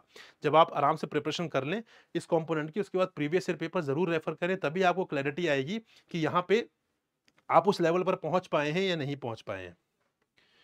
Now moving on to the third component, reasoning ability. 60 marks का होता है, 45 मिनट्स आपको प्रोवाइड किए जाते हैं। 60 मार्क्स में से आपको 45 मिनट्स प्रोवाइड किए जाते हैं। Again the same thing, same picture है यहाँ पे कि आपको बस टारगेट रखना है कि I just need to score 5 marks above the cut off. जितना भी कट ऑफ है उससे 5 मार्क्स में ज्यादा का आप प्लान करेंगे। और यहाँ पे you can see the cut of of reasoning 9, 9, 9, 12 out of 60 की बात हो रही है यहाँ पे, ठीक है? 60 में से इतना कट ऑफ रह रहा है। तो मैं बोल रहा हूँ आप यहाँ पे 18 मार्क्स, 20 मार्क्स भी अगर आप टारगेट कर रहे हैं to be on a safer side, तो भी ठीक है। आपको 45 मिनट्स में 20 क्वेश्चंस अटेम्प्ट करने हैं। अगर आपने माइंड को ये इंडिकेशन दे दिया कि मुझे 45 मिनट्स में 20 क्वेश्चन अटेम्प्ट करने हैं, तो वो भी आपको सही इंडिकेशन देगा अंदर से। अदरवाइज वो पैनिक कर गया तो फिर आपका एग्जाम खराब हो जाएगा। तो ये चीज ध्यान रखिएगा, जितनी की रिक्वायरमेंट है उतना ही हमें करना है। अभी हमारा टारगेट है एग्जाम क्लियर करने का। अगर आप चाहते हैं, आपको रीजनिंग में बहुत मजा आ रहा है, सीखने को मिल रहा है, वो चीज आप आराम से सीख लीजिएगा। एक बार आप एग्जाम क्वालिफाई कर लीजिए, फिर आप आराम से क्वांट, रीजनिंग जो भी पढ़ना चाहते हैं पढ़ लीजिए। बट यहाँ पे दूसरे सब्जेक्ट की कॉस्ट पे इन चीजों को खराब मत करिए, ठीक है? तो यहाँ पे 60 मार्क्स के लिए 45 मिनट्स मिलते हैं, लेकिन 45 मिनट्स में 60 क्वेश्चंस करना पॉसिबल भी नहीं है, रिक्वायर्ड भी नहीं है। यहाँ पे आप practically to be on a safer side you can have कि मुझे 20 एक्यूरेट क्वेश्चंस अटेम्प्ट करने हैं, बस हो गया। मुझे 20 मार्क्स का टारगेट मैंने रखा हुआ है रीजनिंग के लिए, जो कि आज तक कभी भी नहीं रहा। आप ये देख सकते हैं यहाँ पे पिछले 6-7 सालों में कभी भी 20 मार्क्स यहाँ पे नहीं रहा है रीजनिंग में। आपने सेफर साइड 20 मार्क्स का टारगेट रख लिया बस। तो 45 मिनट्स में आपको 20 क्वेश्चंस करने हैं। उसके लिए क्या आपको सारा कुछ पढ़ना जरूरी है, 100 टॉपिक्स पढ़ने हैं? जी नहीं, 100 टॉपिक्स नहीं पढ़ने हैं, आपको लिमिटेड टॉपिक्स पढ़ने हैं। And these are the limited topics. Coding, decoding, syllogism हो गया, inequality, direction sense, blood relation, machine input output, ranking, alpha numeric series, ठीक है? ये सारे टॉपिक्स पढ़ लीजिए। इसके बाद क्रिटिकल रीजनिंग अगर आपको लगे तो पढ़ लीजिए, टाइम बच रहा है, टाइम अलाउ कर रहा है तो क्रिटिकल रीजनिंग वाला कंपोनेंट, जो कि स्टेटमेंट अजम्पशन हो गया, स्टेटमेंट आर्गुमेंट हो गया, स्टेटमेंट कॉज एंड इफेक्ट हो गया, स्टेटमेंट कंक्लूजन हो गया, और स्टेटमेंट कोर्स ऑफ एक्शन हो गया। तो पहले ये टॉपिक आप प्रायोरिटी पर करिए, उसके बाद आप यहाँ पे क्रिटिकल रीजनिंग वाला जो कंपोनेंट है उसको आप यहाँ पे कर सकते हैं। बट एक बहुत इंपॉर्टेंट थिंग यहाँ पे जो आपको याद रखनी है वो है पजल्स और सीटिंग अरेंजमेंट वाले जो क्वेश्चंस हैं, बहुत ट्रिकी होते हैं और हमें लालच देते हैं कि आप हमें आकर अटेम्प्ट करिए और हम आपके 10-12 मिनट खराब कर देंगे। ये चीज हमेशा ऑब्जर्व की जाती है कि बच्चे लालच में आ जाते हैं कि देखने में काफी इजी लग रहा है सीटिंग अरेंजमेंट का, और एक साथ मुझे 5-6 मार्क्स मिल भी जाएंगे। बहुत ही गलत स्ट्रैटेजी है, इसीलिए मैं बोल रहा हूँ इन क्वेश्चंस को आप अभी लीव कर सकते हैं। एग्जाम में भी आपको इन्हें बाद में रखना है। एग्जाम में पहली प्रायोरिटी क्या होगी? एग्जाम में पहली प्रायोरिटी इन टॉपिक्स में से आए क्वेश्चंस की होगी। इसके बाद टाइम बच रहा है तो आप यहाँ पे पजल और सिटिंग अरेंजमेंट के लिए जाइए। डायरेक्टली यहाँ पे पजल और सिटिंग अरेंजमेंट अटेम्प्ट करेंगे तो काफी टाइम बर्बाद हो जाएगा, और अगर आपके 10 से 12 मिनट खराब हो गए तो आपका जो फ्रस्ट्रेशन है बहुत हाई हो जाएगा, आप डीमोटिवेट हो जाएंगे, और जो क्वेश्चन अब आपसे आ भी रहे होंगे आप उनको भी गलत कर देंगे। तो बेहतर है इनको बाद में रखिए और इनको पहले रखिए। ठीक है। सोर्सेज की बात करें यहाँ पे रीजनिंग के लिए, तो सोर्सेज हैं doctor R S Agrawal, again modern approach to verbal and non verbal reasoning, अच्छी बुक है, यहाँ पे आप रेफर कर सकते हैं। अगर आपने कोई और सोर्सेज नहीं रेफर कर रहे तो आप ये बुक रेफर कर सकते हैं, that's a good book. But along with that you have to refer the previous year papers, because you need to be at that level जो कि आरबीआई पूछ रहा है। तो उस लेवल पर पहुंचने के लिए आपको प्रीवियस ईयर पेपर की हेल्प लेनी पड़ेगी। प्रीवियस ईयर पेपर ही आपको बताएगा कि आप उस लेवल पर है कि नहीं है। सो सारे ही कंपोनेंट्स की, मैं किसी भी कंपोनेंट्स की बात करूं, आप जो भी प्रिपरेशन करें, लास्ट में आपको प्रीवियस ईयर पेपर जरूर रेफर करना है, तभी आपको कॉन्फिडेंस आएगा कि आप सही डायरेक्शन में जा रहे हैं। Moving on to the last component of phase one, that is English. तो इंग्लिश में 30 मार्क्स, 25 मिनट्स। बट यहां पे अप्रोच बदल जाएगी, यहां पे आपको फोकस रखना है रिवर्स इंजीनियरिंग अप्रोच में। अब यहां जो कट ऑफ क्लियर होता है फेज वन का, आरबीआई फेज वन का जो कट ऑफ क्लियर होता है, ओवरऑल कट ऑफ, वो मोस्टली इंग्लिश और जीए की हेल्प से होता है, क्योंकि कॉन्ट और रीजनिंग तो बहुत बड़ा पेन पॉइंट होते हैं। तो वहां पे एस्पिरेंट्स को ये सोचना चाहिए कि मैं बस यहाँ पे सेक्शनल कट ऑफ क्लियर कर लेता हूँ कॉन्ट और रीजनिंग वाले में, बाकी जो ओवरऑल कट ऑफ के लिए मार्क्स चाहिए वो मैं करंट अफेयर से और वो मैं इंग्लिश वाले कंपोनेंट से लेकर आऊंगा। तो यहाँ पे आप कोई सेट टारगेट मत रखिए, यहाँ पर टारगेट ये रखिए कि जितना बेस्ट मैं अपना दे सकता हूँ यहाँ पे इंग्लिश वाले कंपोनेंट में, उतना बेस्ट मैं यहाँ पर दूंगा, क्योंकि मुझे ओवरऑल कट ऑफ भी क्लियर करना है। तो यहाँ पे प्रिपरेशन कैसे करनी है, आपको रिवर्स इंजीनियरिंग अप्रोच के थ्रू करनी है। अब अगर आप, क्योंकि इंग्लिश ऐसा सब्जेक्ट है जो हम बचपन से करते आ रहे हैं, थोड़ी बहुत अंडरस्टैंडिंग होती है हमारी, भले हम बोल ना पाए अलग बात है, लेकिन हम उसे समझते हैं, हम उसे लिख सकते हैं। ठीक है, तो वो रिवर्स इंजीनियरिंग अप्रोच जो है उसके थ्रू करिए। इसका क्या मतलब होता है, इसका मतलब होता है आप मॉक्स दीजिए, आप क्विज अटेम्प्ट करिए, उसके थ्रू आप ये वाला कंपोनेंट प्रिपेयर करिए। अलग से कन्वेंशनल तरीके से पूरी ग्रामर मत सीखने जाइए, बहुत टाइम लग जाएगा, उतने की रिक्वायरमेंट है नहीं आपको। ठीक है, तो यहां you can see the important topics are reading comprehension, double fillers, sentence, word rearrangement, cloze test, error deduction sentence and improvement. तो ये है इंपॉर्टेंट टॉपिक्स आपके इंग्लिश वाले कंपोनेंट में। फोकस यहाँ पे रिवर्स इंजीनियरिंग अप्रोच पर रहेगा, और फोकस रहेगा कि जितने ज्यादा मार्क्स यहाँ पे आप स्कोर कर सकते हैं, क्योंकि आपको अल्टीमेटली ओवरऑल कट ऑफ भी क्लियर करना है। तो करंट अफेयर्स और इंग्लिश में आपको अच्छे एफर्ट लगाने हैं ताकि आप ओवरऑल कट ऑफ क्लियर कर लें। कॉन्ट और रीजनिंग में आपको इतना एफर्ट लगाना है कि आप सेफर साइड पर रहे, जो भी कट ऑफ रहे उससे आप 4-5 मार्क्स ऊपर रहें, ताकि फेज वन के बाद आपको रिजल्ट का वेट ना करना पड़े, इमीडिएटली आप फेज टू की प्रिपरेशन स्टार्ट कर दें। सोर्सेस क्या रह सकते हैं, वैसे तो क्विज हैं, मॉक्स हैं, वो आपको देने हैं, लेकिन जो लोग चाहते हैं थोड़ा बहुत कुछ रेफर करना है इंग्लिश में, they can refer this book, Arihant की एसपी बख्शी की जो बुक है, this you can refer, objective general English, and along with that the same thing you have to refer the previous year papers. Now moving on to the phase two part, phase two की strategy किस तरीके से रखनी है। So phase two में you know very well 3 components are there, descriptive English, finance and management and the economics, that is economic and social issues. So here you can C, if I talk about finance and management, हम बात करते हैं पहले finance and management की। So finance and management का paper 100 marks का है, तीनों ही पेपर 100 मार्क्स के होते हैं, पैटर्न वाले में हमने समझा था। यहां पर फाइनेंस की बात करें तो अराउंड 50 टू 55 मार्क्स का होता है, और अगर हम बात करें मैनेजमेंट की तो ये भी लगभग 45 टू 50 मार्क्स का होता है।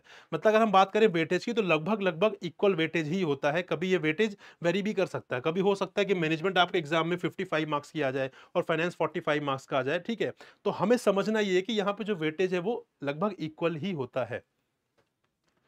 चलिए अब हम समझते हैं individual strategy with respect to the management finance, उसके बाद हम समझेंगे ईएसआई। तो if I talk about the management, जिसका वेटेज हमने देखा लगभग 45 टू 50 मार्क्स रहता है, इसके लिए क्या स्ट्रेटजी रखनी है। सबसे पहले आपको ये चीज ध्यान रखनी है कि जो मैनेजमेंट वाला कंपोनेंट है दैट इज कंप्लीटली स्टैटिक, यहाँ पे करंट अफेयर्स नहीं पूछे जाते, दैट इज कंप्लीटली स्टैटिक। इसके अपने आप में एक बहुत एडवांटेज है कि आपको कुछ करंट नहीं पढ़ना, जो आपके पास सिलेबस है आपको उन्हीं टॉपिक्स को बहुत अच्छे तरीके से करना है, समझना है, और एग्जाम में क्वेश्चंस भी वहीं से आएंगे। तो यहाँ पे स्कोप काफी अच्छा हो जाता है मार्क्स लाने का।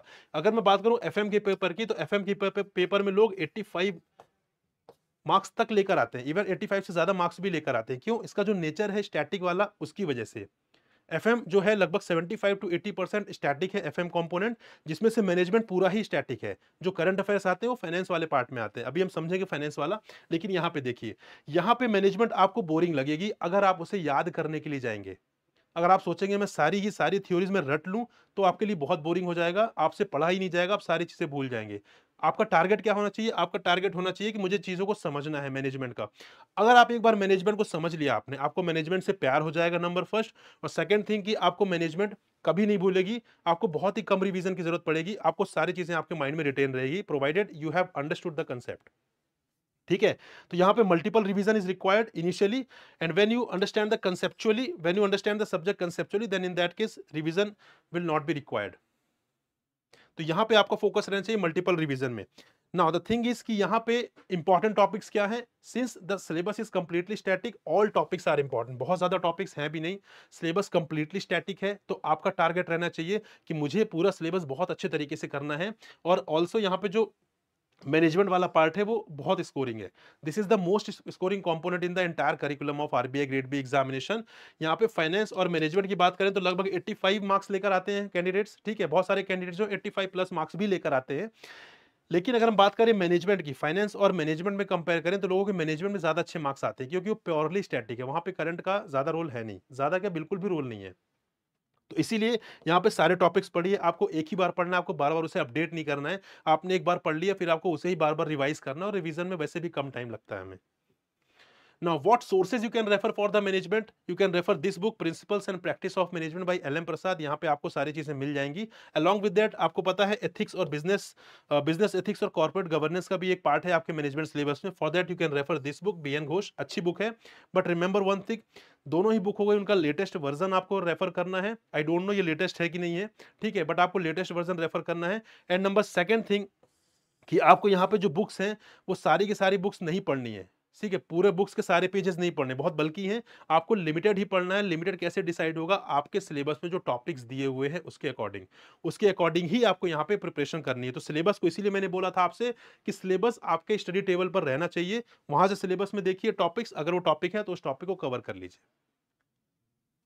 And along with that previous year paper. और अगर मैं बात करूं मैनेजमेंट कंपोनेंट की या फाइनेंस कंपोनेंट की या ईएसआई कंपोनेंट की, तो इसे पढ़ने का मतलब सिर्फ पढ़ना नहीं है, इसे पढ़ने का मतलब है समझना और साथ में राइटिंग प्रैक्टिस करना। फ्रेंड्स, 67 to 70% जो वेटेज है that is dedicated to the answer writing in the phase 2 part. तो अगर आप आंसर राइटिंग में वीक है और आपने उसे इंप्रूव नहीं किया तो आपके सिलेक्शन के चांसेस वैसे ही खत्म हो गए, ठीक है, क्योंकि अगर आप 70% चीजों के लिए तैयार नहीं है तो 30% से आपका सिलेक्शन नहीं होगा। ये चीज आपको समझनी पड़ेगी, हार्श रियलिटी बट आपको समझनी पड़ेगी। तो प्रोक्रेस्टिनेट ना करें चीजों को कि मैं डिस्क्रिप्टिव राइटिंग बाद में कर लूंगा, आज से स्टार्ट करें। डेली करना है, डेली 2 आंसर्स लिखिए और देखिए फिर आफ्टर 45 to 60 डेज कमाल हो जाएगा, ठीक है। ये बुक्स है, प्रीवियस ईयर पेपर रेफर करना है दोनों के लिए, ऑब्जेक्टिव के लिए भी और डिस्क्रिप्टिव के लिए भी। Moving on to the finance component, हमने मैनेजमेंट कंपोनेंट डिस्कस कर लिया जो कि अराउंड 45 to 50 मार्क्स का होता है। Now if I talk about the finance component which is of around 50 to 55 marks, ये मिलकर ही एक पेपर बनते हैं फाइनेंस और मैनेजमेंट के। इसके ब्रेकअप की बात करूं मैं तो यहाँ पे जो करंट वाला पार्ट होता है that is around 10 to 12 marks, लगभग 25%। यहाँ पे हम बात करें स्टैटिक की तो यहाँ पे 75% होता है लगभग, दैट इज 38 to 40 मार्क्स के समथिंग यहाँ पे स्टैटिक पार्ट आता है फाइनेंस में से, जो कि यहाँ पे टोटल जो मिलकर बनता है वो यही बनता है। एफएम वाले पेपर में लगभग 20 to 25% करंट होता है और rest of the 75 to 80% static होता है, जिसमें से जो करंट आता है वो फाइनेंस वाले पार्ट में ही आता है। Management is purely static.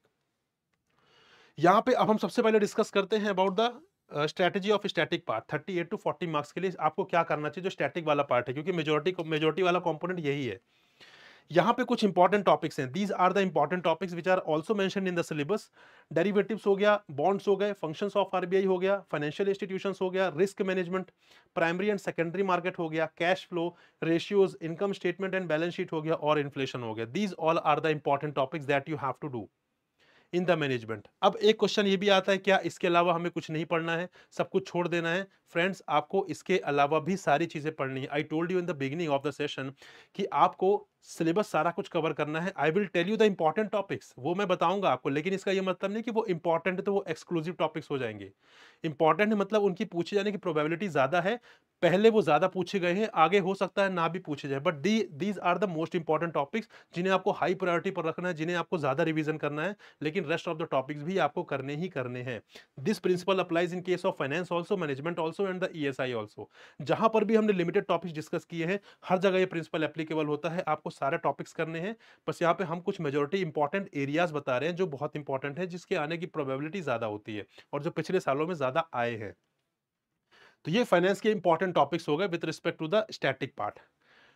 अगर हम बात करें current part which is of 10 to 12 marks finance वाले में, तो इसके लिए क्या स्ट्रेटेजी रहनी चाहिए? सबसे पहले इसमें जो इंपॉर्टेंट एरियाज होते हैं वो कौन से होते हैं? वो होते हैं आरबीआई की notifications, press releases and the reports released by RBI, ठीक है।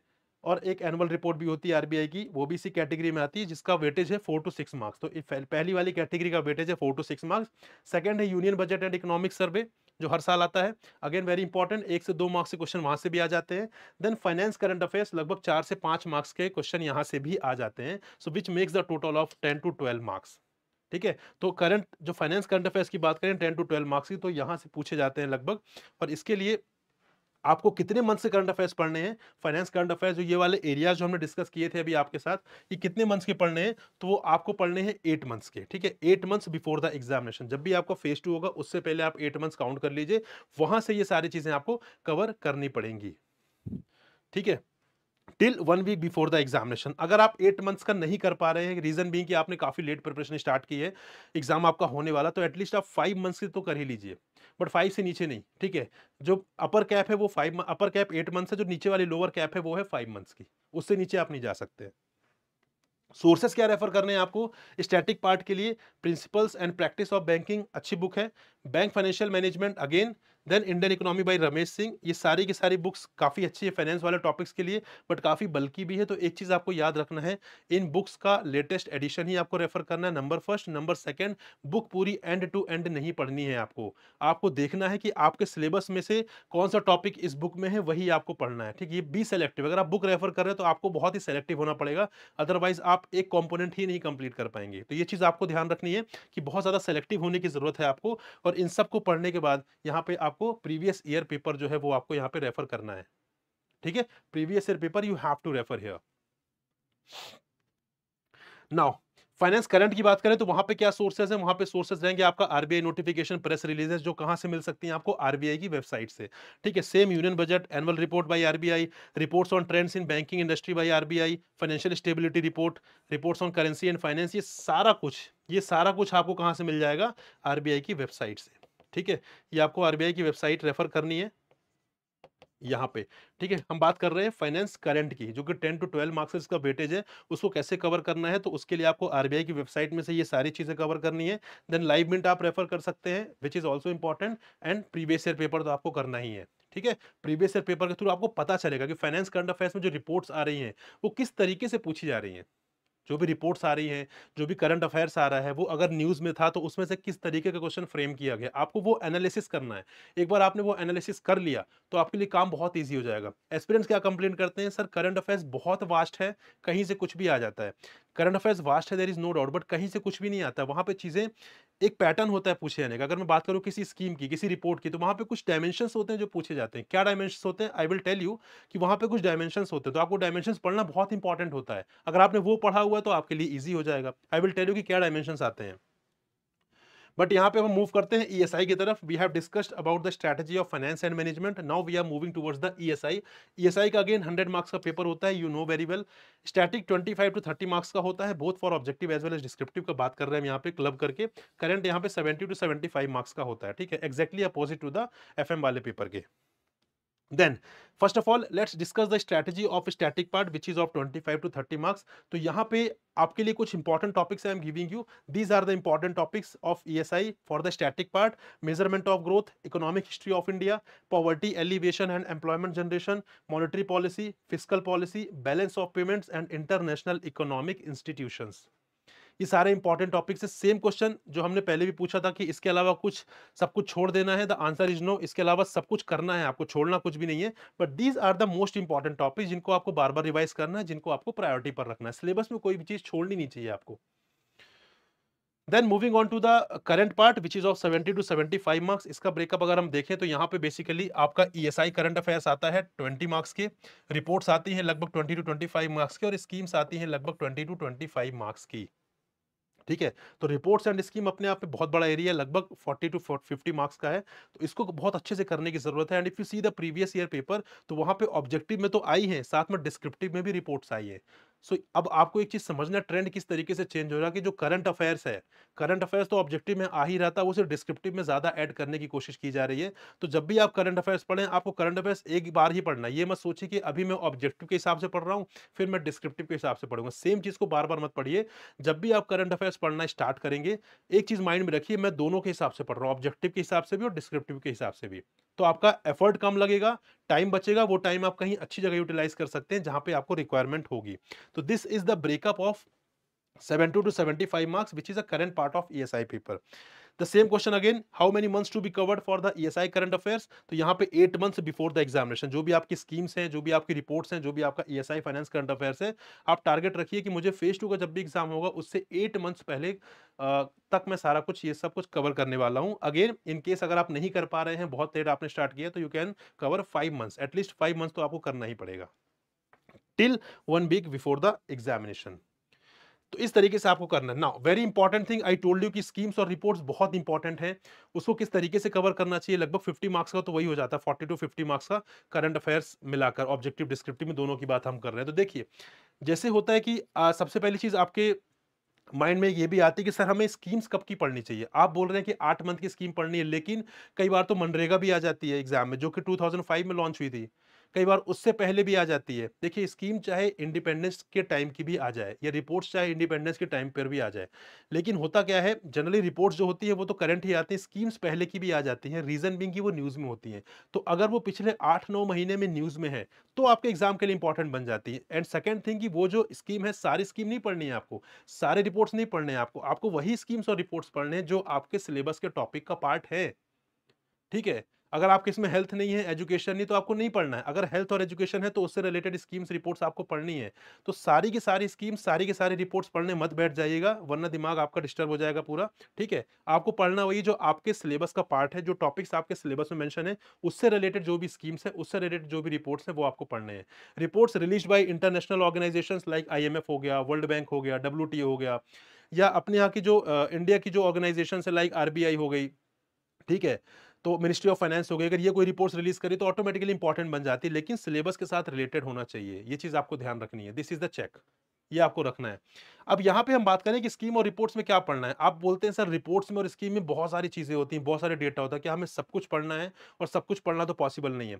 इसीलिए आई टोल्ड यू कि आपको करना क्या है, आपको एनालिसिस करना है प्रीवियस ईयर पेपर का। When you do the analysis, you will get to know कि कौन कौन से एरियाज है जहां से पूछा जाता है। अगर कोई चीज न्यूज में थी, तो उससे किस टाइप का क्वेश्चन फ्रेम किया जाता है। अगर कोई स्कीम न्यूज में थी, उससे किस टाइप का क्वेश्चन फ्रेम किया जाता है। For example, if I talk tell you about the schemes, schemes में कुछ डायमेंशंस होते हैं, like for example releasing ministry हो गई, लॉन्च ईयर हो गया, फंडिंग हो गई, budget allocation to that scheme हो गया, ऑब्जेक्टिव ऑफ द स्कीम हो गया, टारगेट बेनिफिशियरीज हो गए, स्टेट ऑफ द स्कीम हो गई, अगर कोई स्टेट ने उसको लॉन्च किया है तो, current developments with respect to that scheme हो गई। ये इंपॉर्टेंट डायमेंशंस है जो आपसे पूछे जाएंगे एग्जाम में। अगर आपने यही डायमेंशंस नहीं प्रिपेयर किए हैं, फिर आप बोलेंगे सर स्कीम्स में से पता नहीं क्वेश्चन कहाँ से आ गया। तो इसीलिए आपको एनालाइज करना बहुत जरूरी है प्रीवियस ईयर पेपर को। अगर आपने उसको एनालाइज कर लिया, then you will get to know कि ये डायमेंशंस कुछ इंपॉर्टेंट डायमेंशंस है जो आपको कवर करने हैं। Same if I talk about the reports, तो रिपोर्ट्स यहाँ पे अगेन सेम थिंग जो मैंने आपको बताया कि that should be related to the syllabus. Releasing agency कौन है, इंडिया की रैंक क्या है, टॉप रैंक किसकी है, पैरामीटर्स ऑफ रैंकिंग क्या क्या है, major findings in the reports, and if any committee associated तो उसके हेड ऑफ द कमिटी कौन है, रिकमेंडेशंस ऑफ द कमिटी क्या रही हैं, वो सारी चीजें। तो रिपोर्ट्स और स्कीम्स आपके ऑब्जेक्टिव में तो आती ही है, आपके डिस्क्रिप्टिव में भी पूछी जाने लगी हैं। इफ यू सी द 2023 वाला पेपर, वहां पे डिस्क्रिप्टिव में 3 रिपोर्ट्स पूछी गई थी। अगर आप उसको चेक करेंगे एक बार, तो इसीलिए आई टोल्ड यू कि whenever you are reading the current affairs, keep in mind that you are reading the current affairs both for objective as well as descriptive, right. Do not segregate the current affairs की first let me complete the current affairs from the objective point of view, then after that I will cover the current affairs from the descriptive point of view. This is the bad strategy. You have to read the current affairs only once, both for objective as well as descriptive, but keeping in mind that this can be asked in the descriptive part as well, right. तो here are some example कि आपको किस तरीके से scheme पढ़ना है, किस तरीके से आपको रिपोर्ट पढ़ना है। लेकिन एक चीज आपको ध्यान रखनी है, इसका एनालिसिस करना है। कोई भी पक्की पकाई चीज खाने की कोशिश मत करिएगा। जितना ज्यादा आप खुद से एनालाइज करेंगे, उतना ज्यादा आपको हेल्प मिलेगी, उतना ज्यादा आप मोटिवेटेड फील करेंगे, उतना ज्यादा आप कॉन्फिडेंट फील करेंगे। आपने आपने रिसर्च किया होगा, उसकी बात अलग होगी, राइट। किसी और ने रिसर्च करके दिया, उसकी बात अलग होगी। तो इसीलिए खुद का रिसर्च जरूर करिए, और प्रीवियस ईयर पेपर वहां पे बहुत ज्यादा हेल्प करने वाले हैं आपकी। देन अगर मैं बात करूं सोर्सेस की, तो यहाँ पे ईएसआई स्टैटिक की सोर्सेस की बात करूं तो Indian economy by Ramesh Singh, जो कि आपका इकोनॉमिक्स वाला पार्ट काफी अच्छे से कवर कर देंगे। बट ये बुक मोर देन 1000 पेजेस की है, सारा कुछ नहीं पढ़ना है। Remember one thing, that you have to read the Ramesh Singh very selectively. कैसे सेलेक्ट करेंगे उसको? Based on the topics mentioned in the syllabus and previous year questions. I am repeating it again and again. They are very very important tool, they are very very important document that you must have on your study table. ठीक है। If I talk about the social issues वाला component, तो social issues में you can have the Ram Ahuja. Social issues में generally क्या होता है कि चीजें नॉर्मली आती हैं। मतलब एक ऑब्जर्वेशन बेस्ड क्वेश्चन्स आते हैं सोशल इश्यूज में, जो अगर आप ना भी पढ़ें तो आप एड्रेस कर सकते हैं।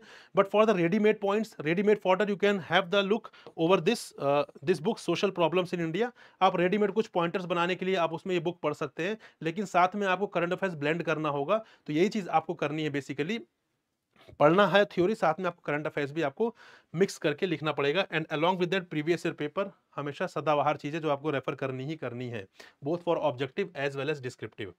सोर्सेज ऑफ करंट अफेयर्स की बात करें, so the Hindu you can refer, PIB I told you already, और प्रीवियस ईयर पेपर बहुत इंपॉर्टेंट है, ये आपको पढ़ना ही पढ़ना है, ठीक है। यहाँ पे जो भी रिपोर्ट्स और जो भी स्कीम्स आ रही हैं उसको आप देख लीजिए, उसको आप गूगल कर लीजिए, कुछ इंपॉर्टेंट पॉइंट जो हमने डायमेंशन डिस्कस किए हैं वो डायमेंशंस आप पढ़ लीजिए, that becomes important for the examination. Now, the third component is descriptive English. Again, one of the most underrated component in the RBI Grade B examination or even in the regulatory bodies examination. English के बारे में हमें लगता है कि हम लिख ही लेंगे, हम बचपन से लिख ही रहे हैं तो हम लिख ही लेंगे, ठीक है। ये जो हमारे मन में मिसकंसेप्शन बना, ये जो हमारी धारणा बनी, जो हमारा पर्सपेक्टिव बना with respect to the descriptive English, वो बहुत गलत है। और इसी के चलते क्या होता है कि आपके मार्क्स काफी कम आते हैं पेपर 1 ऑफ फेज 2 में, जो कि डिस्क्रिप्टिव इंग्लिश है। इसी धारणा के चलते हम बहुत सारी मिस्टेक्स करते हैं एग्जाम में। कई बार हम पेपर कंप्लीट नहीं कर पाते हैं क्योंकि हमने प्रैक्टिस नहीं किया होता और हम एक गलत फहमी के साथ जा रहे होते हैं एग्जाम में कि इसे तो हम कर ही लेंगे। तो ये चीज आपको ध्यान रखनी है कि इसकी इनफ प्रैक्टिस आपको करनी है, और यहाँ पे सारी चीजें बहुत अच्छे तरीके से आपको करनी, किस तरीके से करनी है आई एम टेलिंग यू। लेकिन आपको इसे अंडर एस्टिमेट नहीं करना है। क्यों? क्योंकि जब आपका एफएम गलत, जब आपका एफएम अच्छा नहीं जाएगा, जब आपका ईएसआई अच्छा नहीं जाएगा, तो डिस्क्रिप्टिव इंग्लिश आएगा आपको बचाने के लिए, वो आपको बचाने के लिए पहुंच जाएगा। इसीलिए इसको अंडर एस्टिमेट मत करिए। जितना शिद्दत से आप एफएम पढ़ रहे हैं, जितनी शिद्दत से आप ईएसआई पढ़ रहे हैं, उतनी शिद्दत से आप डिस्क्रिप्टिव इंग्लिश पढ़िए। सबसे अच्छी बात है कि इसमें उतना टाइम नहीं लगता जितना एफएम और ईएसआई में लग रहा है। इसमें टाइम बहुत कम लगेगा, इसलिए टाइम लगा के कंप्लीट कर लीजिए, ठीक है। Descriptive English all about practice, बस प्रैक्टिस यहाँ पर रिक्वायर्ड है। तो प्रैक्टिस तो आप कर ही सकते हैं डेली। समझने कैसे करना है इसको बेसिकली, तो यहाँ पे सबसे पहले आप बेसिक गाइडलाइन समझिए with respect to the essay precis and reading comprehension. Basic guideline मतलब जैसे अगर मैं बात करूँ प्रेसी राइटिंग की, तो यू नो कि आपको यहाँ पे मैंडेटरी टाइटल देना पड़ता है प्रेसी राइटिंग में। एंड ऑल्सो प्रेसी राइटिंग में you are suppose to complete your answer in a single paragraph, you are not suppose to change the paragraph. अगर आप पैराग्राफ चेंज करेंगे तो प्रेसी नहीं रह जाएगा। So this is the basic guideline with respect to the precis writing. इसी तरीके से first of all let's understand the guidelines of essay, precis and reading comprehension, then start practising that. आप newspaper पढ़िए, एडिटोरियल पढ़िए, उसको फिर आप प्रेसी form में लिखिए, ठीक है, ऐसे फॉर्म में लिखिए। इसी तरीके से आपको प्रैक्टिस करनी है। अगर आप मॉक्स अरेंज कर सकते हैं आप मॉक्स दीजिए, अदरवाइज आप न्यूज़पेपर की हेल्प से डिस्क्रिप्टिव इंग्लिश वाला पेपर आप आराम से प्रिपेयर कर सकते हैं। Then practice with the help of editorials, I already told you. एक बार पढ़िए उसको, फिर अपने वर्ड्स में समराइज फॉर्म में लिखिए, उसको ऐसे समझकर लिखिए, उसको प्रेसी समझकर लिखिए, तो आपको बहुत हेल्प मिलेगी। यूज grammarly.com, यहाँ पे जो भी आप लिख रहे हैं उसको grammarly.com पे अपलोड कर लीजिए, वहाँ पे बहुत सारी मिस्टेक्स आपको पता चल जाएंगी, ठीक है। तो वो आपकी हेल्प करेगा आपकी स्पेलिंग मिस्टेक्स की, आपको ग्रामेटिकल एरर्स को दूर करने में। इस टूल का यूज आप कर सकते हैं। वर्ड लिमिट बहुत इंपॉर्टेंट चीज है पूरे ही डिस्क्रिप्टिव कंपोनेंट में, सिर्फ इंग्लिश वाले में नहीं। अगर मैं बात करूं एफएम डिस्क्रिप्टिव में, ईएसआई डिस्क्रिप्टिव में, तो हर जगह वर्ड लिमिट का बहुत इंपॉर्टेंट रोल है। तो वर्ड लिमिट आपको एक्सीड नहीं करनी है बहुत ज्यादा, ना ही बहुत ज्यादा कम लिखनी है, ठीक है। आप मोटा मोटा यहाँ पे 10% का रूल मान सकते हैं कि 10% प्लस माइनस आप रख सकते हैं। बहुत ज्यादा कम ज्यादा मत कर दीजिएगा। 400 वाले में आप ऐसा मत करिएगा आपने 100 वर्ड्स कम लिख दिया या 100 वर्ड ज्यादा लिख दिया, ठीक है। यहाँ पे 10% भी ज्यादा है, बट आप कोशिश करिए जितना ज्यादा आप यहाँ पे क्लोज रह सकते हैं वर्ड लिमिट का। अगर 400 है आप कोशिश करिए 380 390 में लिखने की। अगर ज्यादा लिखना चाह रहे हैं तो कोशिश करिए 420 में खत्म करने की, ठीक है। तो कहने का मतलब जितना ज्यादा मेंशन वर्ड लिमिट से क्लोज रहेंगे उतना अच्छा रहेगा और मार्क्स नहीं कटेंगे आपके। देन इवेल्युएशन बहुत इंपॉर्टेंट है। जब भी आप प्रैक्टिस करें डिस्क्रिप्टिव राइटिंग की या डिस्क्रिप्टिव इंग्लिश की, उसको इवेल्युएट जरूर करवाएं। क्योंकि हम अपने एक माइंडसेट से एग्जाम दे रहे होते हैं या आंसर लिख रहे होते हैं, उसका कुछ अलग डायमेंशन, कुछ अलग पर्सपेक्टिव भी हो सकता है, जो हमें तब पता चलता है जब हम उसको इवेल्युएट करवाते हैं। तो इवेल्युएशन बहुत इंपॉर्टेंट है। इवेल्युएशन करवाइए अपने आंसर्स का, and avoid grammatical mistakes and spelling errors, जो कि बहुत ही कॉमन है। इसको हमें अवॉइड करना है both for FM and ESI descriptive writing as well as the descriptive English वाला पार्ट, ठीक है। Now phase two descriptive writing, again very very important friends. FM और ईएसआई में आई टोल्ड यू कि यहाँ पे 100 मार्क्स का हो गया, एफएम की 50 मार्क्स और ईएसआई की 50 मार्क्स डिस्क्रिप्टिव राइटिंग के लिए हैं।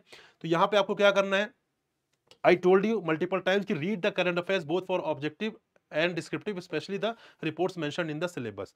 जो भी रिपोर्ट्स आपके सिलेबस में मेंशन है, उससे रिलेटेड आप चीज़ें जब भी पढ़ेंगे तो माइंड में रखिए कि मैं ऑब्जेक्टिव के लिए पढ़ रहा हूँ और डिस्क्रिप्टिव के लिए भी पढ़ रहा हूँ, ठीक है? जैसे यूनियन बजट हो गया, एनुअल रिपोर्ट बाय आरबीआई हो गया, reports on trends in banking and industry by RBI हो गया, फाइनेंशियल स्टेबिलिटी रिपोर्ट हो गया, reports on currency and finance हो गया। ये वो रिपोर्ट्स है जो आपके सिलेबस में है, बहुत ज़्यादा इंपॉर्टेंट है, ठीक है? पिछली बार तो इन्हीं में से क्वेश्चन आए थे डिस्क्रिप्टिव वाले में, तो आपको ये रिपोर्ट्स अवॉइड नहीं करनी है और आपको डिस्क्रिप्टिव पॉइंट ऑफ व्यू से भी चीज़ों को पढ़ना है। Then understand the demand and requirement of the question. जो भी एग्जाम की रिक्वायरमेंट है, जो भी क्वेश्चन की रिक्वायरमेंट, उसको समझिए। ऐसा नहीं कि आपने एक वर्ड पढ़ लिया फिर उससे रिलेटेड आपको जो भी आता है बस आपने लिखना चालू कर दिया, नहीं, चीजों को समझिए। इस चीज के लिए आपको रिक्वायर्ड है प्रैक्टिस, ठीक है? ऐसा नहीं हो कि आप सीधा एग्जाम वाले डे में जाएंगे और आप एकदम परफेक्ट आंसर लिख कर आएंगे, वो सिचुएशन नहीं आएगी until and unless you have been practising for a longer period, ठीक है? प्रैक्टिस करिए, डेली 2 आंसर लिखिए, बहुत बड़ा एफर्ट नहीं लगाना, डेली आधे घंटे लगाइए, आधे घंटे में 2 आंसर लिखिए या एक ही आंसर लिखिए, बट लिखिए, कंसिस्टेंट रहिए। अगर आप डेली आंसर लिखेंगे, उसके बाद आप अगले 1.5 से 2 महीने बाद खुद ही बोलेंगे कि बहुत ज़्यादा कॉन्फिडेंस मुझे आ रहा है with respect to the answer writing.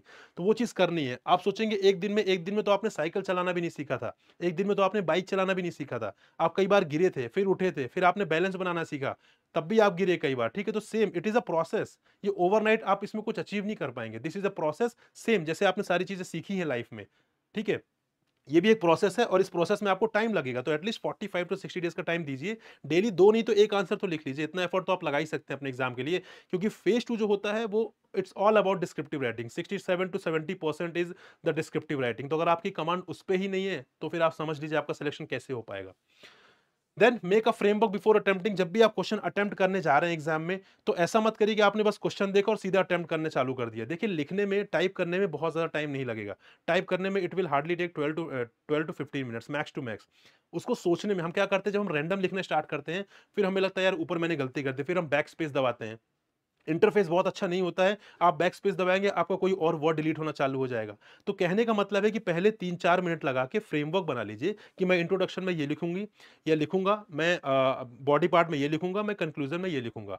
एक प्रॉपर फ्रेमवर्क होगा, बस आपको फिर फॉलो करके टाइप करना, और टाइप करने में it will hardly take 12 to 15 minutes max to max, ठीक है? तो इस तरीके से जब भी आप आंसर लिखने बैठे, रैंडम स्टार्ट ना करें, एक फ्रेमवर्क बना लीजिए। Then practice, practice and practice. मतलब इसका कोई सोल्यूशन है ही नहीं। मैं आपको शॉर्टकट बता भी नहीं सकता कि आप ये चीज फॉलो कर लीजिए और आपका आपका डिस्क्रिप्टिव राइटिंग अच्छा हो जाएगा। कोई सोल्यूशन है ही नहीं। एक ही सोल्यूशन है, प्रैक्टिस, प्रैक्टिस एंड प्रैक्टिस। बस प्रैक्टिस करते रहिए। grammarly.com जो हमने डिस्कस किया था वो यूज करना है, वर्ड लिमिट यूज करना है, इवेल्युएशन करवाना है, और same avoid grammatical and spelling errors. ये सारी चीजें आपको करनी जो हमने पहले भी डिस्कस कर ली थी, ठीक है? तो कहने का मतलब ये कि आपको इसी तरीके से चीजों की प्रैक्टिस करना है। And friends, for the descriptive writing, जब भी चाहे क्वेश्चन स्टैटिक से भी, उसमें भी करंट अफेयर्स कुछ ना कुछ आपका रिक्वायर्ड होता है। तो करंट अफेयर्स जरूर यूज करिए अपने आंसर राइटिंग में। जितना ज्यादा आप चीजों को जस्टिफाई करेंगे, उतने ज्यादा मार्क्स आपके आएंगे। फॉर एग्जाम्पल, अगर मैं बोल रहा हूं कि इंडियन इकोनॉमी पिछले 5 सालों में ग्रो कर रही है, पिछले 5 सालों में जो हमारी जीडीपी वो ऊपर जा रही है, उसका ग्राफ ऊपर जा रहा है।